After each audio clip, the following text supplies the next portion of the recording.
सुबह होती है, उसके मम्मी पापा उससे पूछते हैं कि रात में क्या हुआ था जो इतना जोर से तू चिल्लाया और वहाँ पे गिर गया, बेहोश हो गया। तो दीपक उनको बताता है कि रात में मैं जब सो रहा था तो मेरे साथ अजीब अजीब सी घटनाएं हो रही थी, अजीब अजीब सी आवाज़ें आ रही थी। कोई खिड़की पीट रहा तो कोई रो रहा, तो मैं उस जब रोने की आवाज़ आई तो मैं खिड़की के पास गया तो देखता हूँ कि कोई दूर खड़ा होकर रो रहा है। तो धीरे धीरे वो मेरे पास आता है, अचानक मेरे पास मेरी खिड़की के पास आ जाता है। तो मैं उसको देखता हूँ, उसका पूरा चेहरा सड़ा हुआ था, उसका शरीर से इतनी बहुत ही ज़्यादा बदबू आ रही जैसे वो ज़मीन से निकल के मेरे पास है और एक जिंदा लाश मेरे सामने खड़ी होती। कोई आदमी नहीं था बल्कि एक भूत था जो लाश के रूप में मेरे साइड आया था और पूरा चेहरा उसका सड़ा हुआ, झुर्रियाँ उसकी लटकी थी, उसके चेहरे पे पूरी मांस लटक गई थी, पूरी बॉडी उसकी सड़ गई थी, इतनी ज़्यादा बदबू आ रही थी क्या ही मैं बताऊँ। उसको देख कर मैं डर गया, वहीं पे गिर के बेहोश हो गया। नमस्कार दोस्तों, आप सबका फिर से एक बार स्वागत है आपके अपने YouTube channel SK95 unique history में। देखिए, जब आप लोग नया घर लेने जा रहे हो तो उसके बारे में सोचिएगा ज़रूर कि नया घर जो हम लोग ले रहे हैं वो घर मकान सही है या फिर नहीं, जिस जगह पर हम लोग रहने जा रहे हैं, जिस ज़मीन पे वो रहने लायक है या फिर नहीं। तो एक ऐसा हादसा हुआ पटेल परिवार के साथ। वो लोग नया मकान लेते हैं और उन लोग के साथ इतनी बड़ी घटना होती है, वो लोग पूरी ज़िंदगी नहीं भूल सकते उस घटना को। वो मकान लेकर इतना ज़्यादा पछतावा उन लोग को हुआ कि वो लोग बयां नहीं कर सकते, वो पूरी ज़िंदगी उस घटना को नहीं भूल सकते। तो चलिए आज मैं बताता हूँ पटेल परिवार के साथ क्या हुआ। देखिए, पटेल परिवार चंडीगढ़ में रहता था। उनका घर जो था जिसमें रहते थे वो काफ़ी पुराना हो गया था। वो लोग लोन पे एक मकान लेते हैं, वो चंडीगढ़ के आउट एरिया में लेते हैं। उस जगह पे न तो कोई बिल्डिंग थी बड़ी बड़ी, न तो कुछ। वहाँ पर छोटे छोटे मकान अपने खुद के पर्सनल, जो वहाँ लोग थे उनके खुद के पर्सनल अपना मकान था छोटा छोटा। तो उस जगह पे वो लोग सस्ती ज़मीन लेकर वहाँ पे अपना मकान बनवाते हैं किस्त पर। तो उसके बाद वहाँ पे जब वो लोग रहने के लिए जाते हैं, जिस दिन उनका उद्घाटन होता है मकान का, उस दिन तो काफ़ी लोग उनके घर में आए हुए होते हैं। तो फिर देखते देखते टाइम बीतता है। जब एक महीना होता है तो वहाँ पर पटेल परिवार तो अपना पूरा रहता ही है। जो आर बगल के लोग थे, उनके आरी बगल के मकान वाले, वो लोग भी उनसे घुल मिल गए थे। जो पटेल परिवार का मकान था, विजेंद्र पटेल नाम था उस व्यक्ति का जो उस घर का मालिक था, उसके ज़मीन के पीछे ही थोड़ा ज़मीन खाली था। अब वो किस लिए खाली था किस लिए नहीं, वो विजेंद्र पटेल को नहीं पता था। वो जितनी ज़मीन लिया था उतने पे वो अपना मकान बना लिया। तो उसके घर के जस्ट ही पीछे उसका वो ज़मीन खाली हुई बची थी। वो जो इस ज़मीन पे विजेंद्र पटेल अपना मकान बनाया है, उसी के ज़मीन का एक हिस्सा है। वो ज़मीन उसके हिस्से में नहीं है पटेल परिवार के। वो जितना लिया था उतने में अपना वो मकान बना लिया था। वो खाली हिस्सा छूटा हुआ था। वो जो ज़मीन का हिस्सा था उसके बेटे के, विजेंद्र पटेल के बेटे के वो कमरे के जस्ट पीछे था। वो खिड़की खोलता तो वहाँ पे ज़मीन पूरी खुली मतलब दिखती थी। वो विजेंद्र पटेल का बेटा जो था दीपक, वो अपने रूम में सो रहा था। रात के टाइम लगभग 11 बज रहा था। उसको एक आवाज़ सुनाई देती है खिड़की के पीछे से, जैसे उसको कोई बुला रहा है कि मुझे खाना चाहिए, कोई आके मुझे खाना दे दो, मुझे भूख लगी है। दीपक इतनी बात सुनकर वो खिड़की के पास जाता है और खिड़की खोलकर देखता है वहाँ पर कोई नहीं था। पूरी ज़मीन खाली, पूरा सन्नाटा दिखाई देता, अंधेरा पूरा रहता है वहाँ पे। इतना सोचकर सोचता है कि कोई मेरा वहम होगा, रात में इतना कौन आके खाना मांगेगा। तो जाके अपने बेड पर फिर लेट जाता है। देखते देखते कुछ टाइम बीतता है। फिर उसके बाद एक आवाज़ आती है कि जैसे कोई उसकी खिड़की को जोर जोर से अपने हाथों से पीट रहा हो। तो दीपक डर की वजह से झट से उठकर बैठ जाता है बेड पर और धीरे धीरे खिड़की के पास जाता है। डरते हुए खिड़की जब खोलता है तो वहाँ पर उसको कोई नहीं दिखाई देता, केवल अंधेरा सन्न पूरा। उसके बाद वो डर जाता है कि ये अचानक मेरे साथ हो क्या रहा है। अभी तक तो सब ठीक था, एक महीने से, अब साला क्या हो रहा है। तो उसके बाद वो जाके अपने बेड पर बैठा रहता। उसको डर की वजह से नींद नहीं आता। तो अपने मम्मी पापा को बोल नहीं सकता क्योंकि वो इतना बड़ा हो गया, उसको बोलने में शर्म आती है कि मैं डर रहा हूँ।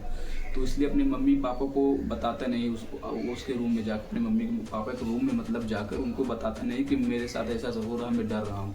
वो सोचता है कि बस ऐसे ही होगा, भी सही हो जाएगा कुछ टाइम बाद। देखते देखते 20-25 मिनट बीता, उसको डर की वजह से नींद नहीं आ रहा, बैठा है बेड पे। उसके बाद खिड़की से एक रोने की आवाज़, जिसे कोई आदमी रो रहा हो पीड़ा से, दर्द से। तो उसको जोर जोर से रोने की आवाज़ें आती हैं। दीपक डर जाता है बहुत ज़्यादा, वो खिड़की के पास जाता ही नहीं डर की वजह से। देखते देखते आवाज़ और तेज़ होने लगती है। दीपक डरते हुए खिड़की के पास जाता है, धीरे से खिड़की खोलता है और देखता है कि दूर कोई दिखाई दे रहा था, लेकिन फ्रेश नहीं, पूरा रात था, परछाई जैसा कोई काला काला दूर से दिखाई दे रहा था। कोई आदमी वहाँ पर खड़ा होकर रो रहा है। धीरे धीरे दीपक की साइड वो आता रहता है चलते हुए। तो दीपक डरने लगता है कि वो रोते हुए मेरे साइड क्यों आ रहा है। और दीपक भी ध्यान से उसको देखते रहे, कौन है जो रोते हुए मेरी खिड़की के पास आओ, जोर जोर से रो रहा हो, जिससे उसको कोई पीड़ा हो, दर्द हो। उसके बाद वो धीरे धीरे देखते देखते खिड़की के नज़दीक आने लगता है। दीपक धीरे धीरे डरने लगता है और वो खिड़की के पीछे जाने लगता है दीपक। तो धीरे धीरे देखते देखते खिड़की के एकदम पास आ जाता है वो आदमी, और दीपक उसको अचानक देखकर तुरंत बेहोश हो जाता है। इतना तेज चिल्लाता है, तुरंत वो जमीन पर गिर जाता है बेहोश। उसकी आवाज़ सुनकर उसके मम्मी पापा उसके पास झट से आते हैं।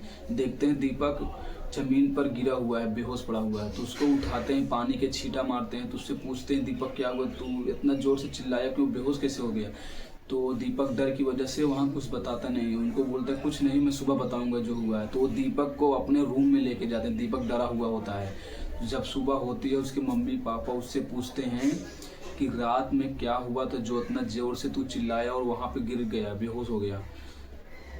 तो दीपक उनको बताता है कि रात में मैं जब सो रहा था तो मेरे साथ अजीब अजीब सी घटनाएं हो रही थी, अजीब अजीब सी आवाज़ें आ रही थी। कोई खिड़की पीट रहा तो कोई रो रहा। तो मैं जब वो रोने की आवाज़ आई तो मैं खिड़की के पास गया, तो देखता हूँ कि कोई दूर खड़ा होकर रो रहा है। तो धीरे धीरे वो मेरे पास आता है, अचानक मेरे पास, मेरी खिड़की के पास आ जाता। तो मैं उसको देखता हूँ, उसका पूरा चेहरा सड़ा हुआ था, उसका शरीर से इतनी बहुत ही ज़्यादा बदबू आ रही, जैसे वो ज़मीन से निकल के मेरे पास है और एक जिंदा लाश मेरे सामने खड़ी होती।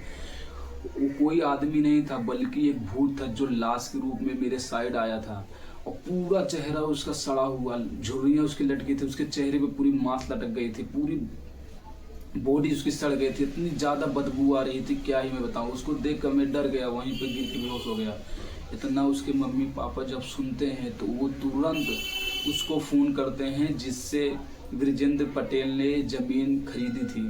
तो वो आदमी ये सब बात सुनकर आता है ब्रिजेंद्र पटेल के घर पे। उससे पूछते हैं ब्रिजेंद्र पटेल कि यहाँ पर कोई हादसा हुआ था क्या, आज मेरे बेटे के साथ ऐसा ऐसा हुआ, कल मेरे बेटे की या मेरी किसी के भी साथ ऐसा हुआ, किसी की मौत भी हो सकती है, तुम इसके बारे में सच्चाई बताओ, यहाँ पर क्या हुआ था। तो वो बताता है आदमी कि यहाँ आज से 2 साल पहले इस ज़मीन के जो मालिक हैं उनकी ज़मीन पर एक लाश मिलती है। सुबह सुबह कोई लाश यहाँ पर छोड़ के चला जाता है। जमीन जो देख रही पीछे खाली घर के, इसी ज़मीन पर एक लाश सुबह सुबह कोई छोड़ के, रात में छोड़ के चला जाता। सुबह सुबह जब इसके मालिक जो टहलने के लिए यहाँ पर आते हैं तो देखते हैं कि यहाँ पर लाश मिलती है। वो कोई 25-30 साल के लड़के की लाश होती है। उसे कोई मार कर, जख्मी था पूरा, उसको कोई मार कर यहाँ पे लाके फेंक दिया था। तो उसकी बॉडी पे बहुत ज़्यादा कट के निशान थे। उसको जैसे कोई चाकू या तलवार से मार के लाके फेंका हो रात में यहाँ पे। तो सुबह सुबह जब टहलने के लिए आते हैं इस ज़मीन के जो मालिक थे, तो देखते हैं लाश को, एकदम सुबह सुबह आए हुए थे। तो वो देख कर लाश को डर जाते हैं कि मेरे ज़मीन पर लाश मिली, अगर पुलिस वगैरह कुछ आएगी तो मैं ही फंसूंगा इस चीज़ के बारे में, क्योंकि ये लाश मेरे ज़मीन पर पड़ी हुई है। तो डर की वजह से उस लाश को इसी ज़मीन में दफना देते हैं।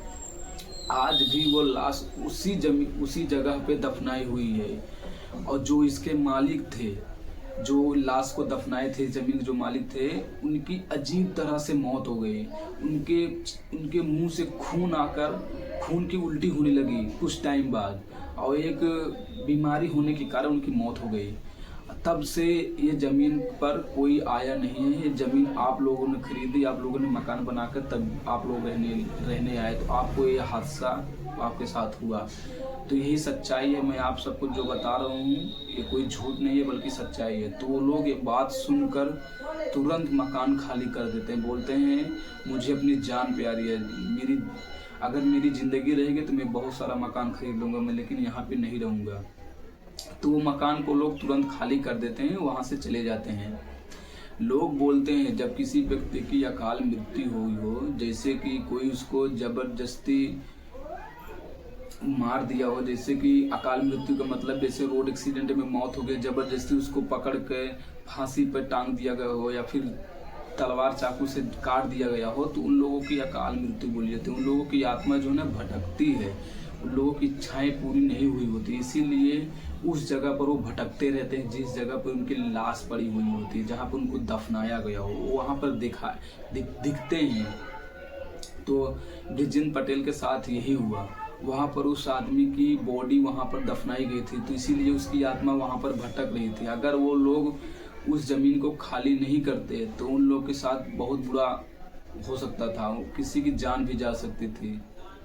इसीलिए नया घर लेने से पहले एक बार सोचिएगा ज़रूर कि हम जो मकान ले रहे हैं कि उस ज़मीन की पूरी जांच पड़ताल करने के बाद ही वहाँ पर आप लोग मकान बनवाने के बारे में ही सोचिएगा। ज़मीन क्योंकि अच्छी तो होती है, लेकिन वहाँ पर क्या हुआ है क्या नहीं ये हम लोग नहीं जानते हैं, उसके पीछे का राज क्या है। इसीलिए आप जांच पड़ताल करने के बाद ही कोई मकान लें।